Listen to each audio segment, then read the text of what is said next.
ప్రియమైన దేవుని సంగమా, ఈరోజు మనకు దేవుడు ఇచ్చిన ప్రవచన వాక్యం ఇది. మత్తయి సువార్త 7వ అధ్యాయము 8వ వాక్యం. అడుగు ప్రతివాడను పొందును, వెతుకువానికి దొరుకును, తట్టువానికి తీయబడును.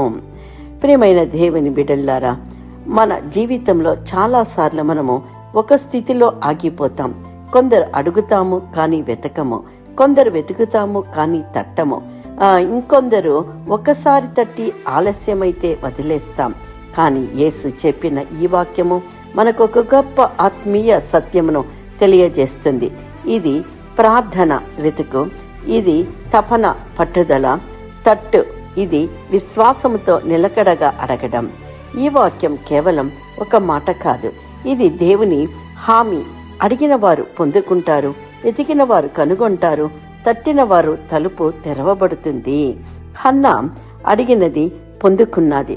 ఆమెకు సంతానము లేదు, కాకపోతే ఆమె అవమానముతోని, కన్నీళ్లతోనూ, మౌనముగాను, నిస్పృహతో కూర్చోలేదు. దేవుని వద్దకు వెళ్ళి గోజాడెను, వాక్కు పొందుకునేను, ఆశీర్వాదముగా తనకు ఒక బిడ్డను పొందుకొని ఆశీర్వదింపబడెను.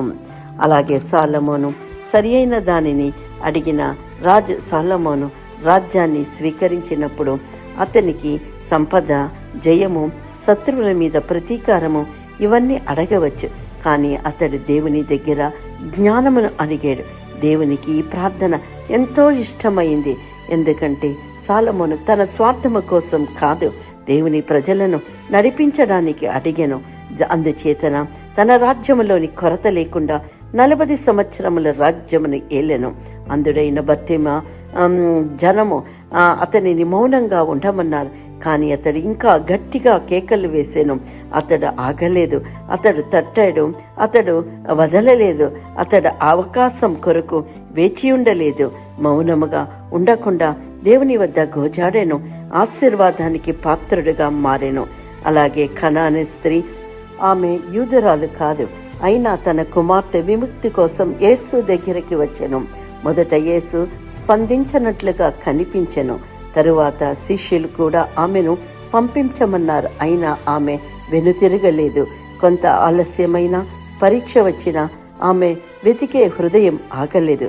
వెంటనే జవాబు రాకపోయినా కొన్నిసార్లు విశ్వాసము పరీక్షింపబడుతుంది, కానీ వెతికేవారు జవాబుని పొందుకుంటారు. యాకోబు ఆశీర్వాదం కోసం దేవుని సమక్షమునకు వెళ్ళి రేయంతా గోజాడెను. తాను దేవదూత వద్ద ఆశీర్వదించనిదే నేను విడువను అని చెప్పి ఎంతో ప్రయాసపడెను.